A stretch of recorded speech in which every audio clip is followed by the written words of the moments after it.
ফরজ নামাজ ইসলামের 5টি স্তরের অন্যতম এবং মুমিনদের জন্য সর্বোচ্চ গুরুত্বপূর্ণ ইবাদত। মহানবী সাল্লাল্লাহু আলাইহি সাল্লাম ফজর নামাজের পর নির্দিষ্ট কিছু আমল করতেন যা তার সুন্নাহর অংশ।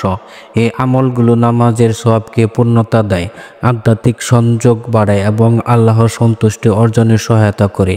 ফজর নামাজের পর মহানবী সাল্লাল্লাহু আলাইহি সাল্লামের আমল ও তার ফজিলত সম্পর্কে এই ভিডিওর মাধ্যমে তা জানব। ফজর নামাজের পর মহানবী সাল্লাল্লাহু আলাইহি সাল্লামের আমল। মহানবী সাল্লাল্লাহু আলাইহি সাল্লাম ফজর নামাজের পর নিয়মিত কিছু জিকির, দোয়া এবং অন্যান্য আমল করতেন যা হাদিসে বিস্তারিত বর্ণিত রয়েছে, যেমন নির্দিষ্ট তাসবিহ পাঠ। ফজর নামাজের পর নির্দিষ্ট তাসবিহ পাঠ করতেন। আবু হুরায়রা রাদিয়াল্লাহু আনহু থেকে বর্ণিত হাদিসে আছে, নবীজি সাল্লাল্লাহু আলাইহি সাল্লাম বলেছেন, যে ব্যক্তি প্রত্যেক ফজর নামাজের পর 33 বার সুবহানাল্লাহ, 33 বার আলহামদুলিল্লাহ এবং 33 বার আল্লাহু আকবার বলে, তারপর একবার বলে লা ইলাহা ইল্লাল্লাহু ওয়াহদাহু লা শারীকা লাহু ওয়া লাহুল মুলকু ওয়া লাহুল হামদু ওয়া হুয়া আলা কুল্লি শাইইন কাদির বলে, তার গুনাহ সমুদ্রের ফেনার চেয়ে বেশি হলেও মাফ করে দেওয়া হয়।